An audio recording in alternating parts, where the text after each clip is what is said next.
nosotros hemos querido perder es la esencia que Cristo quiso dejar cuando vino a morir, resucitar por nosotros. Era darnos un libre acceso a la presencia del Señor. No tener que seguir un conjunto de reglas o normas físicas, sino un conjunto de convicciones, creencias personales que tienen que ver más allá de lo que se hace, sino de la intención con la que se hace. Dicho de otra manera, Jesús vino a cambiar el estándar, a enseñarnos un modelo de cómo es digno vivir, siendo hijos de Dios aquí en la tierra, cumpliendo siempre la palabra del Señor y amando al Señor con todo el corazón. Tanto así que el pecado no se centró en lo que hacemos, sino desde nuestra intención. Vino a pasar los estándares donde explicó que cuando uno deseaba a la mujer del compañero o al hombre de la compañera, no era solo el acto de adulterio, sino que desde que uno lo pensó ya estaba pecando. Y esto que estoy hablando es porque Jesús como ser humano vino a enseñarnos cómo servir al Señor, porque Él fue 100% Dios y 100% hombre. Nació en una cultura determinada, bajo normas determinadas, y cumpliendo la ley realmente, sirviéndole a su Padre, nos enseñó como humanos cómo debemos andar. Y es interesante que ese sacrificio que rasgó una vez el velo e hizo un camino, Él es el camino, un sacrificio una vez y para siempre para tener libre acceso, lo estamos desechando al culturizar un evangelio tan sagrado que es simplemente buenas nuevas al que está perdido. Y es para mí grato que este tema lo voy a abordar una vez más recibiendo al pastor Melvin en cabina. Bienvenido, Melvin. Muchas gracias, muchas gracias. Damos un grato saludo a las personas que nos están escuchando y que nos ven mediante las redes sociales, mediante este canal. Sí, realmente es un tema muy interesante y que debe ser tratado siempre dentro de los medios, porque es un tema que tiene inclusive muchos tabúes y que puede llevarnos a arrastrar ciertas cosas que podrían no ser necesarias para nuestra salvación. Podría quizá seguir arrastrando carga que quizá uno no pueda con ellas a través de culturas y cosas que realmente ya fueron abolidas por medio de la muerte y la resurrección de nuestro Señor Jesucristo. Amén, así es.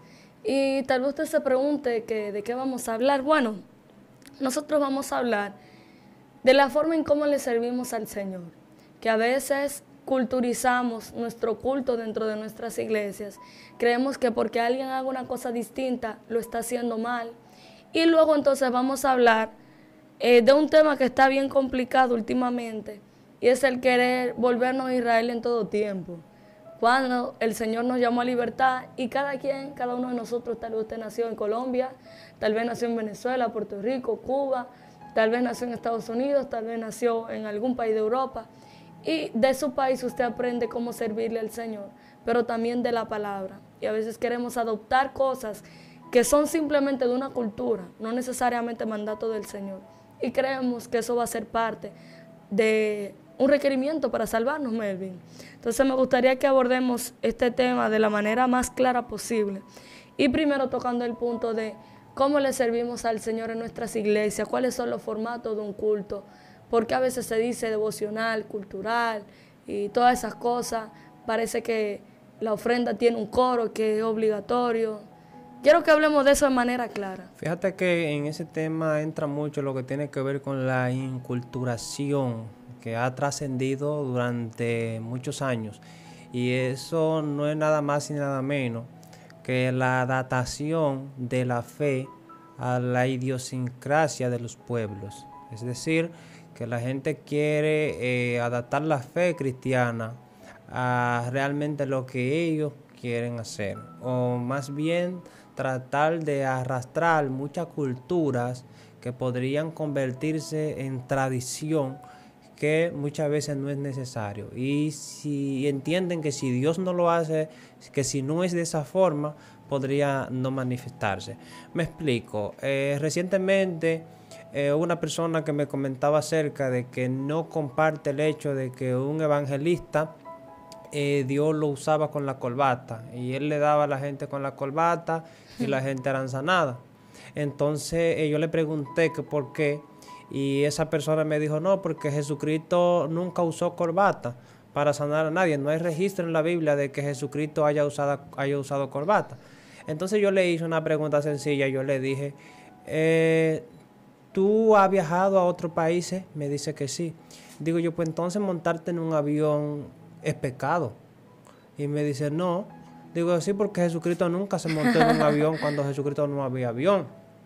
Entonces, en cuanto a eso, tiene que ver mucho con tradiciones que la gente usa de una forma que, cosa que el mismo Jesucristo no estuvo de acuerdo. Si nosotros analizamos a la luz de la palabra, los milagros que se hacían, lo que Jesucristo realizaba, nunca lo hizo de la misma manera. Para eso mismo, para que la gente no entienda que para sanar a un ciego todo el tiempo tendríamos que hacer lodo con la saliva en la tierra para ponérsela, sino que un día le decía, vete por tu fe eres sanado, otro día le ponía lodo y lo mandaba a lavarse, otro día le decía, sé libre, y así sucesivamente. O sea, dándonos a entender que no tiene que ver ni con la cultura ni con las tradiciones, sino más bien con una relación personal con el Dios de gloria. Es interesante esto porque si algo tiene el cristiano evangélico es que critica mucho al católico, al que profesa la religión del catolicismo. Sin embargo, muchas de las normas que usamos en nuestras iglesias evangélicas provienen de la Iglesia Católica.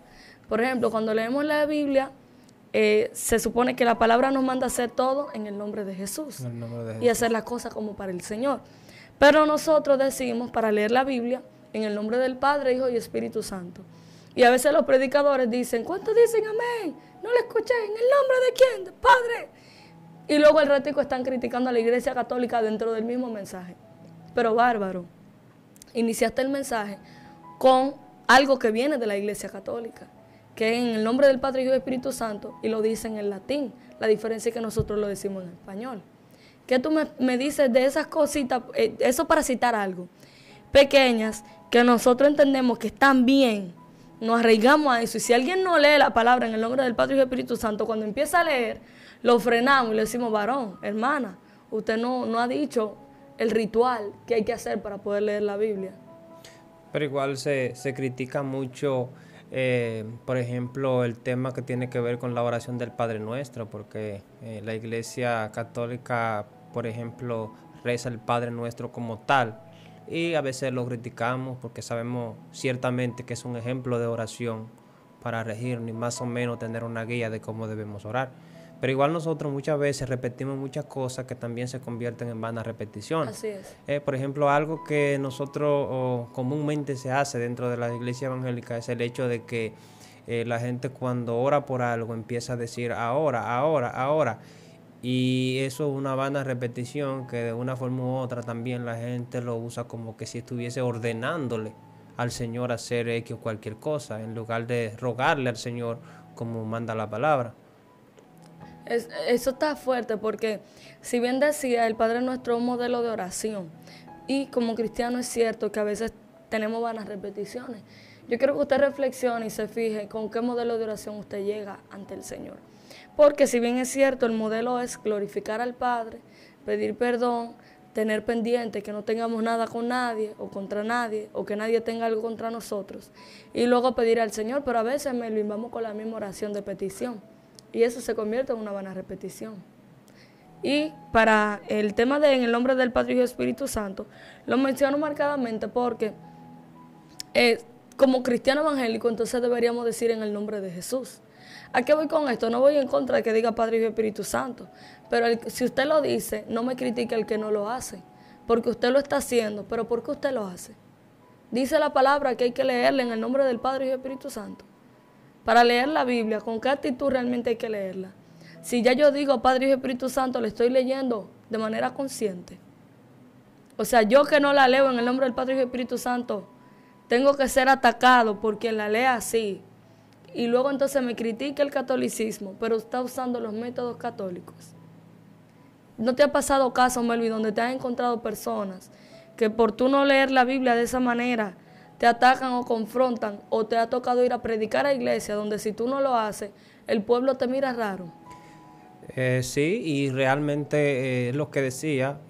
Yo considero que todo tiene que ser bajo la dirección del Espíritu Santo y que el hecho de que yo diga la palabra, vamos a leerla en el nombre de Jesús, también es lo mismo. Al final hay una perfecta unidad en lo que es el Dios Trino, una perfecta unidad. O sea que eso no afecta de ninguna manera. Igual, por ejemplo, hay ocasiones que voy a leer la palabra y solamente invito al Espíritu Santo. Espíritu Santo, ilumíname, guíame, que tú fuiste quien inspiraste para que estas palabras se escriban y estén aquí. Y por consiguiente yo considero que tú eres el que entiende mejor la palabra. Ilumina mi mente y mi corazón y la leo en el nombre del Espíritu Santo. Y además la palabra del Señor, todo nos manda a hacerlo en el nombre de Jesús, que no necesariamente yo tengo que decir en el nombre del Padre, del Hijo y del Espíritu Santo, amén, porque al final viene siendo una de las mismas y de las tantas tradiciones que la gente usa dentro del Evangelio. Y eso es interesante de las tantas tradiciones que se usan en el Evangelio, porque no se trata ni del Padre, Hijo y Espíritu Santo, ni de nada de eso, sino de como esa tradición que tiene el cristiano inculcada, de que tiene que ser así, quien no lo hace está mal, si no se lee de esa manera el Espíritu Santo no se manifiesta, si no se lee de esa manera entonces no estamos leyendo nada, la palabra del Señor. Y dentro de eso cabe destacar, Melvin, que en nuestros cultos a veces hemos establecido un modelo, que si una iglesia lo hace distinto, entonces decimos que está mal, porque el punto de este tema es no ensimismarnos en nuestras tradiciones y costumbres, porque a fin de cuentas Eclesiastés dice que la cultura de los pueblos es vanidad ante Dios. Ante Dios. Entonces, a veces nosotros tenemos este modelo de servicio de iglesia y que no lo hace así decimos que está mal. Ahora yo quiero que como ser humano pensante, con raciocinio que Dios nos creó, nos pongamos a reflexionar. El modo de un culto tradicional, al menos en República Dominicana, suele ser oración de inicio, oración de altar, adoración de cultural, devocional, invitados especiales, coro de ofrenda, prédica y ministración. Y lo peor del caso, Melvin, es que nosotros nuestra mente no programamos en qué momento de ese servicio que el Espíritu Santo se va a manifestar. Ponemos el cultural para el hermano que no se sienta mal, que tenga una parte en la iglesia. Ponemos oración de altar para el que entendemos que está bien y puede subir al altar. Ponemos devocional, que como para un hermano que tal vez tiene el talento y lo estamos probando. Ponemos la adoración para el que ya tiene el talento, porque la adoración, señores, no es un don, es un talento, que a veces nos hemos confundido, pero es otro tema. Y decimos, en ese momento de adoración es que Dios se va a manifestar, porque las 3 primeras partes son de prueba. Y luego el coro de ofrenda, si no se canta un coro, como que no se siente que fue la ofrenda y la gente ya no ofrenda con gozo, porque faltó el coro. Y luego viene la prédica y uno se imagina también un modelo de prédica.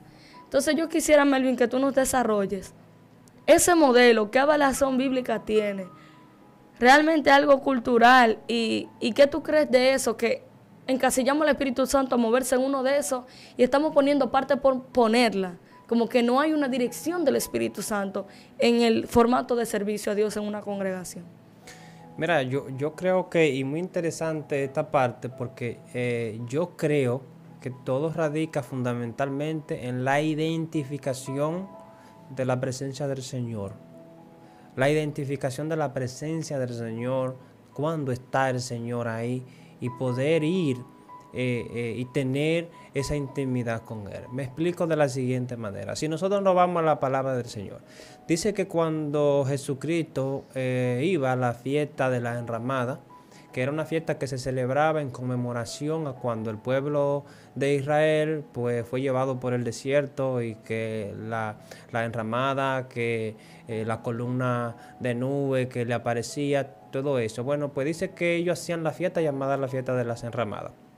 Cuando Jesucristo, que subió de último, no se fue con la multitud, Jesús lo alcanzó porque era necesario que todo judío participara de la fiesta de la enramada, y todos los escribas y los fariseos estaban atentos a ver si Jesucristo iba para allá.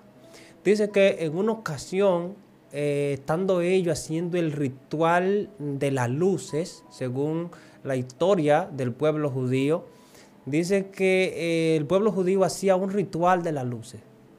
haciendo referencia a la cortina, el fuego que le aparecía para que ellos se calentaran en el desierto. Ellos hacían todos los años ese ritual.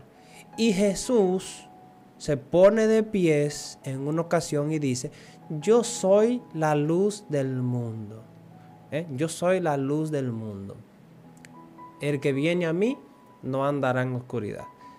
Jesús en ese momento estaba hablando en voz alta, dice que alzó la voz para hacerle entender a todos los que estaban en la fiesta de la tradición de las luces, del fuego, que ahora la luz estaba manifestándose aquí. A eso se refiere el Señor cuando habla, por ejemplo, cuando Pablo habla y dice que el fin de la ley es Cristo, que muchas veces eso se ha malinterpretado. La gente entiende que es que en Cristo finalizó la ley. Y sin embargo, cuando vamos a otra tradición, de lo que dice es que Cristo es el objetivo de la ley. Exactamente. O sea, refiriéndose a las leyes ceremoniales.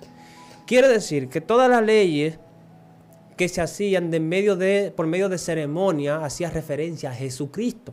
Entonces ya una vez Jesucristo está crucificado en la cruz, ya una vez Jesucristo viene, pues todas las leyes que eran ceremoniales, que hacían referencia a una ceremonia como tal, valga la redundancia, pues ya en ese momento ya no eran necesarias porque ya Jesucristo estaba. Quiere decir que esta gente que estaban haciendo la celebración de estas luces y del fuego ya ni siquiera era necesario, porque si ellos hubiesen identificado que el Mesías, el Cristo, estaba ahí y él dijo: yo soy la luz del mundo, automáticamente apagan esas luces y ese fuego y arrancan para donde Jesucristo, que ahí estaba el que iluminaba realmente el camino. Entonces, con eso quiero decir de que muchas veces la iglesia está sumergida en una tradición o está envuelta en algo y se olvida de que Cristo está ahí. Se olvida que Cristo está ahí. O sea, yo puedo estar tan gozoso dentro de un culto, yo puedo estar tan pendiente al programa, al devocional, al cultural, y a veces me olvido de que Cristo está ahí, y fácilmente Jesucristo hace rato que me está tocando la oreja o quiere hablar conmigo, quiere decirme algo, pero yo estoy pendiente a la ceremonia y al programa que estoy realizando. Está fuerte eso, porque justamente de eso quería tratar. No estamos criticando el modelo de culto, es encasillar a Dios y al Espíritu Santo en ese modelo de culto. Me explico, pregúntate, ¿dónde se origina el modelo de culto de mi congregación? ¿Dónde nace? ¿Con qué visión? ¿Con qué objetivo? Porque entendemos que dentro del culto puede haber danza, puede haber hasta rap, Melvin. Y si el fin son las almas y todo está, no por estar, sino en una combinación de lo que se quiere llevar a las almas, entonces todo estará funcionando correctamente. ¿Por qué? Porque solemos caer en que la mayoría de esas oportunidades que tienen una etiqueta dentro del programa son para llenar un requisito de extender el tiempo en el culto, no con el objetivo de que Dios se manifieste y que las almas sean atraídas por el Espíritu Santo, que el Espíritu Santo se manifieste. Entonces nos sumergimos en la tradición y sin darnos cuenta, ay, ¿qué te toca hoy? Me toca el cultural. ¿Pero qué es eso? ¿Qué es el Explícale cultural? al pueblo qué significa eso. Melvin, yo no sé qué es eso. Y yo duré mucho tiempo en una iglesia donde me congregaba teniendo la parte del cultural y yo ni idea qué era eso. Además, si tú divides la palabra cultural, cultura, ¿me doy a entender? Entonces, ese modelo de culto insta al Espíritu Santo a moverse. No son las partes para llenar un requisito para que un hermano se sienta mal o no se sienta mal y pueda participar del servicio. Ahora, tú puedes entrar lo que tú quieras al servicio, pero bajo la dirección del Espíritu Santo. Porque los tiempos van cambiando y nosotros vamos no trayendo cosas del mundo para que la gente sea atraída, no, sino cambiando de estrategia y dinámica conforme a la sabiduría que nos dé el Espíritu Santo para llevarlo a cabo en un servicio. No por cumplir un programa, sino por cumplir una visión y una estrategia del Espíritu Santo que ha dado a la iglesia, que ha dado un modelo de cómo Él quiere trabajar en esa iglesia, porque entonces luego estamos evitando que el Espíritu Santo se manifieste en cualquier momento del culto, porque estamos dando oportunidades por darla, por sentimiento, y no hay una visión real de la iglesia llevar el mensaje. Y porque estamos dirigiendo nosotros, no estamos dejando que Él tome la dirección. Muy fuerte. De hecho, hay una palabra que dice el mismo modelo de oración de la oración del Padre Nuestro, y es que dice, venga a nosotros tu reino y haga tu voluntad aquí en la tierra como se hace en el cielo. Si la gente analizara bien esa palabra, dice que haga tu voluntad aquí en la tierra como se hace en el cielo. Primero tenemos que saber cómo se hace la voluntad en el cielo para saber si en verdad estoy preparado para que se haga la voluntad aquí en la tierra como se hace allá. Entonces cuando tú investigas y dices, ¿cómo se hace la voluntad en el cielo? En el cielo yo hago lo que quiera, yo hago un programa. En el cielo yo le sugiero a Dios, mira, Dios, vamos a mover esto aquí. No, en el cielo se hace la voluntad plena de Dios. Así es. Entonces, cuando yo observo eso y lo estudio y lo tengo pendiente, cuando yo digo al Señor que hagas tu voluntad, yo le estoy diciendo a Él que Él gobierne mi vida. Así es. Entonces, si yo me estoy dejando dirigir por Él y quiero gobernar, quiero dejarme gobernar por Él, lo primero que yo tengo que hacer es ser dirigido por el Espíritu Santo, porque la palabra culto tiene que ver con adoración a Dios. Entonces, yo estoy haciendo un culto que se supone que es para adorar a Dios, pero al final yo trazo las líneas. Yo trazo la línea de quién va, quién no va, de cómo tengo que hacerlo.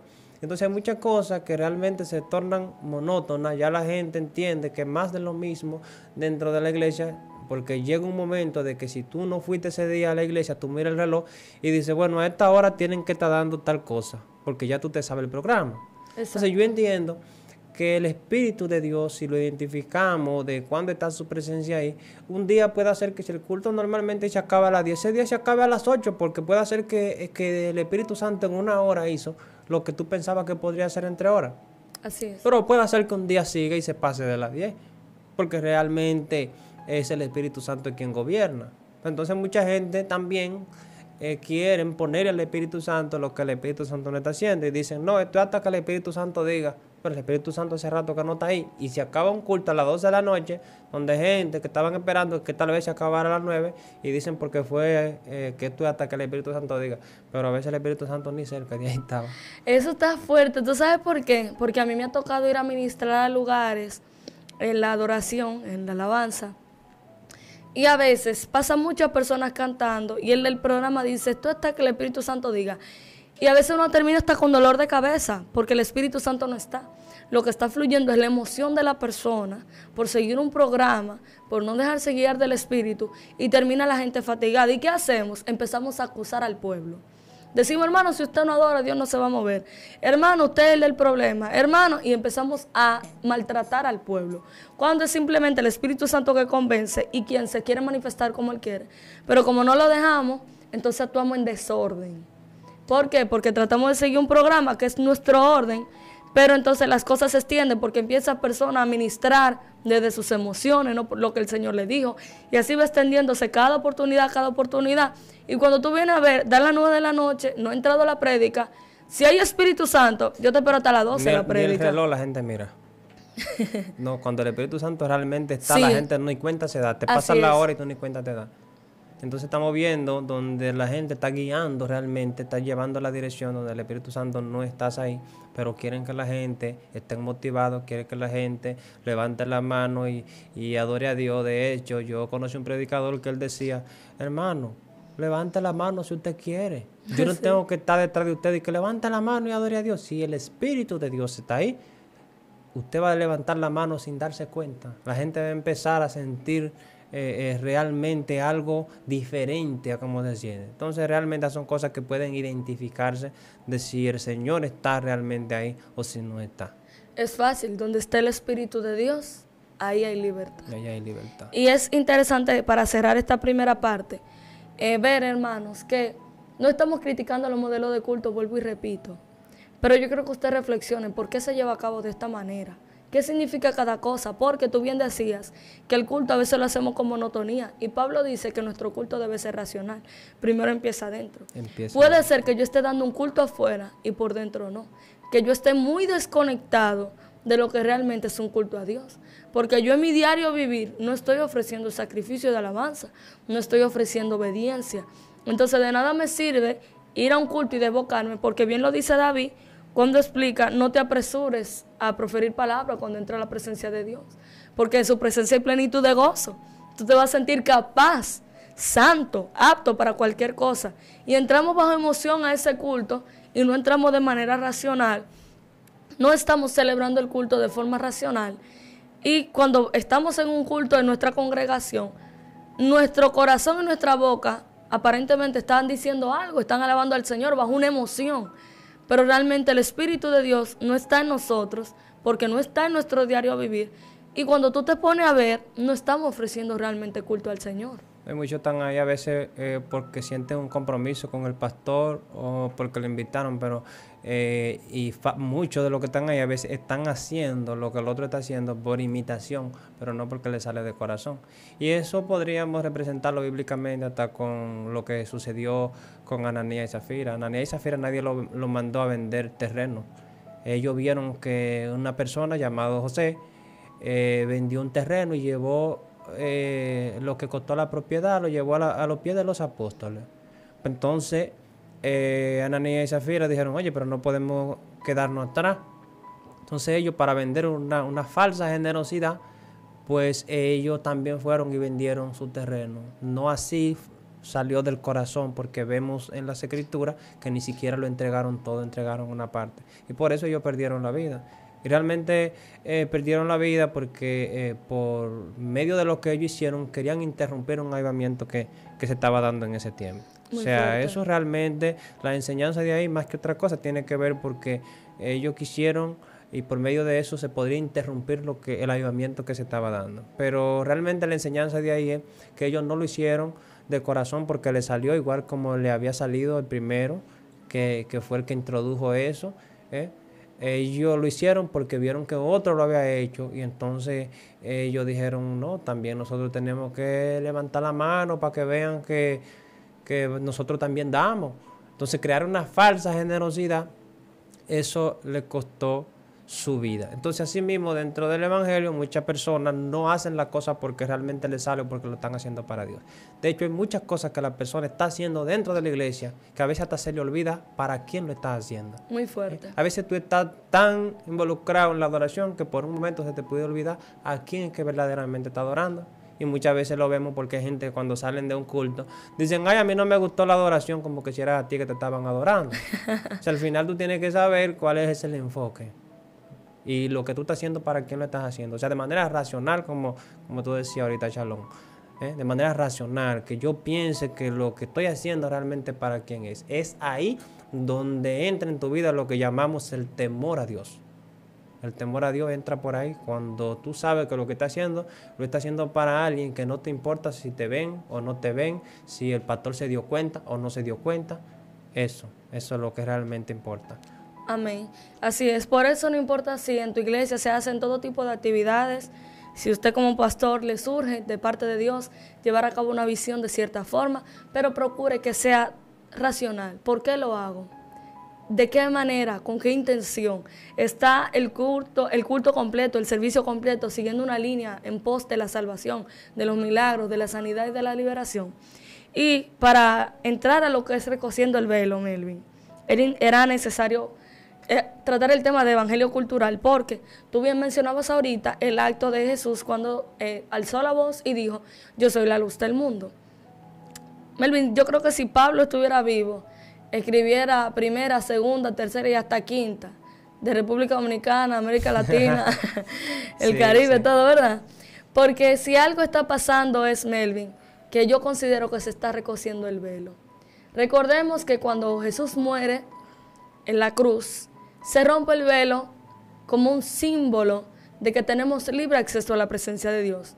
El pueblo de Israel seguía muchas cosas de manera cultural. Y creemos, Melvin, que el pueblo de Israel es un conjunto de evangélicos prendidos.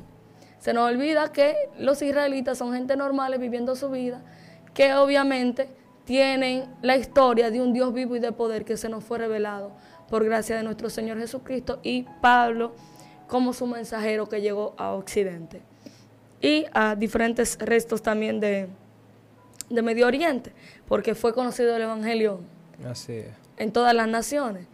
Pero ¿qué pasa, Melvin?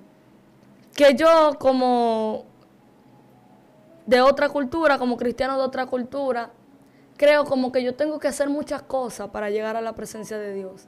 Y empiezo a practicar cosas que se hacían, rituales, ceremonias, en el pueblo de Israel, y critico al que no las hace diciendo que es un ignorante de los tiempos, un ignorante de la forma de cómo el Señor actúa, Cuando Pablo fue llamado a los gentiles, se nos fue revelado Jesucristo y nos ha llamado a libertad.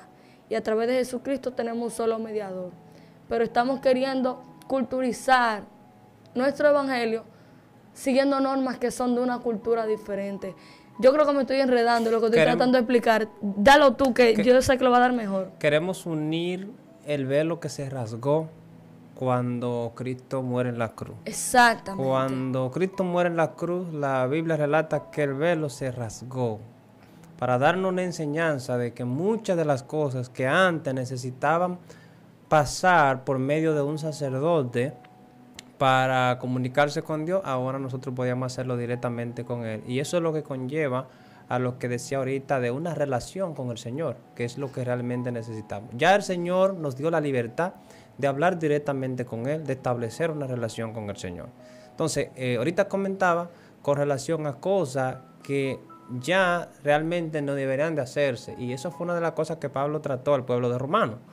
Muchas de las cosas que Pablo trató al pueblo romano y también en ocasiones al pueblo de los colosenses era de muchas tradiciones que se seguían todavía, ya Cristo habiendo resucitado, y se seguían tradiciones de leyes ceremoniales, porque ahí es que tenemos que tratar de identificar y diferenciar qué es lo que son las leyes de la Torá, de la palabra de Dios, y qué es lo que son realmente las leyes ceremoniales. Las leyes ceremoniales, que era un conjunto de rituales que se hacían, que hacían referencia a la venida, muerte y resurrección de nuestro Señor Jesucristo.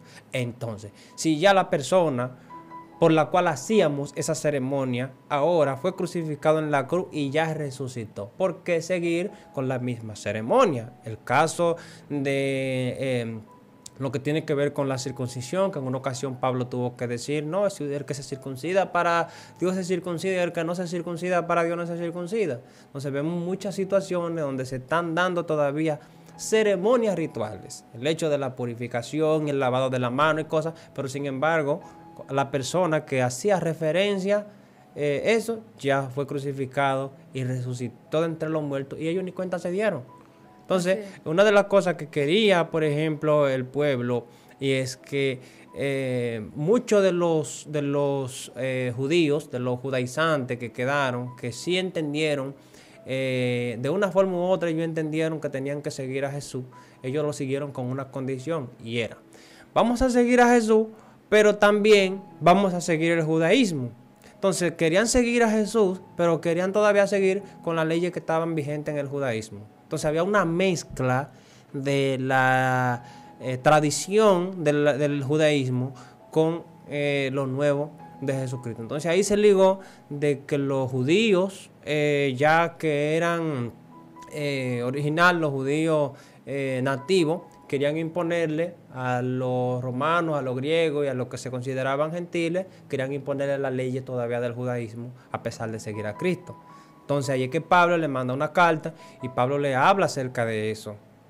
Y Pablo le dice que no, que ya eso no es necesario porque ya esas leyes de ceremoniales se habían abolido. Y ahí era donde menciona lo que hablaba ahorita que Pablo dice, el fin de la ley escrito, o sea, de esa ley ceremonial. Muchas cosas que se hacían, rituales, ahora ya no es necesario hacerlas porque el velo se rasgó. Pero tenemos una iglesia que todavía arrastra con muchas cosas de la antigüedad, con muchas cosas de otras culturas que ni siquiera tienen que ver con ni siquiera no se relacionan con nosotros, pero quieren arrastrarla. Entonces están cargando todavía, están recociendo el velo, como decía, están recociendo de nuevo el velo porque están arrastrando esas cosas todavía, que de una forma u otra eso le está poniendo más cargas a una iglesia que lo único que necesita es creer en el Señor Jesucristo y tener una relación personal con Él.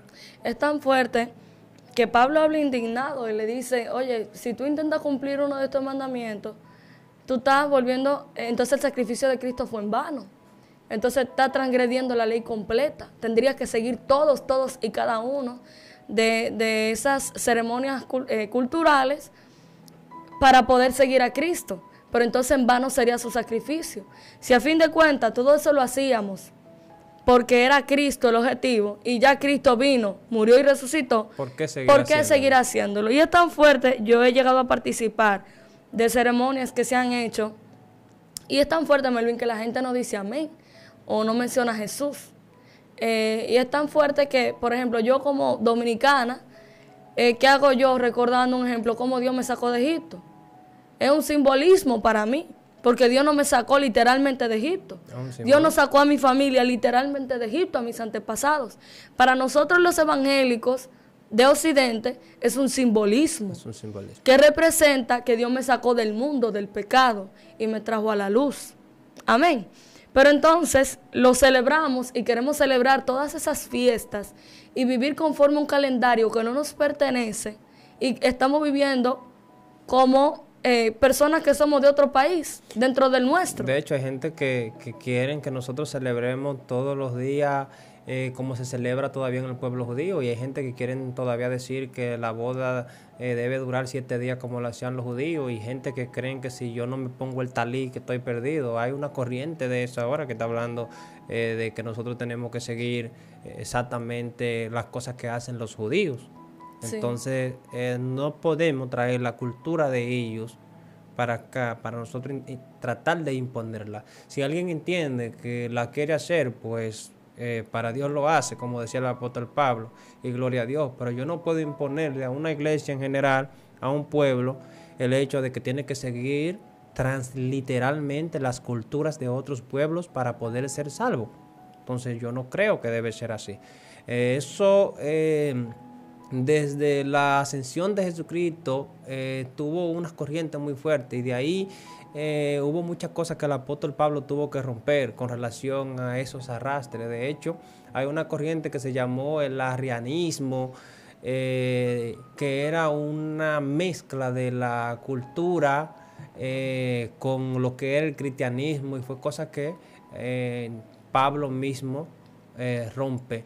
Con relación a eso, le manda carta al pueblo de Colosas. Y a Juan también, Pablo, en el libro de Apocalipsis, el Señor le revela a Juan acerca de la doctrina de los nicolaitas. Según los estudios históricos de historiadores como Tácito y Flavio, ellos hablan de que ese Nicolás fue uno de los que estuvo presente cuando se escogieron los siete diáconos para servir en la iglesia. Yo no sé si recuerda que hay una historia que habla de 7 diáconos, de 7 líderes que se escogieron para que ayudaran en el pueblo a repartir los bienes, porque los apóstoles tenían que dedicarse al ministerio de la palabra y la oración. Bueno, pues ahí menciona a un Nicolás. Según la historia se cree que ese Nicolás fue el que después se corrompió y empezó a enseñar una mezcla de cultura, y eso se convirtió en tradiciones y se convirtió en falsa doctrina, y eso después lo que el Señor Jesucristo dice cuando le dice a Juan que él aborrece la doctrina de los nicolaitas. Si bien es cierto, queremos poner demasiados puntos para poder llegar a recibir bendiciones, cuando dice que las bendiciones no sé, serán que no van a seguir, las señales seguirán a los que creen. O sea, yo creo que la palabra es muy clara y nosotros queremos complicarle la salvación una vez más a la gente. Pero ya Cristo vino y murió por nuestros pecados, resucitó de entre los muertos. Nos ha llamado a salvación y a libertad. Y esa libertad implica un libre acceso a la presencia de Dios. Así que, amado hermano, no hay otra forma de llegar al Padre sino por medio de Jesucristo. Sin ningún tipo de celebración, sin ningún tipo de transculturación, es simplemente Cristo. Vivir una vida conforme al modelo de Cristo. Yo creo que este tema estuvo bastante interesante, Melvin. Así que quiero que tú puedas dar tus redes sociales para que la gente te pueda seguir y también seguir siendo edificado. DR Montero, en Instagram y Facebook. Amén. Fue un placer haberte tenido nuevamente aquí. Bendecimos a la audiencia. Le pedimos que comparte el video, deje su me gusta, su comentario, porque yo sé que será de edificación para otras personas también. Dios te bendiga y Dios te guarde. Amén.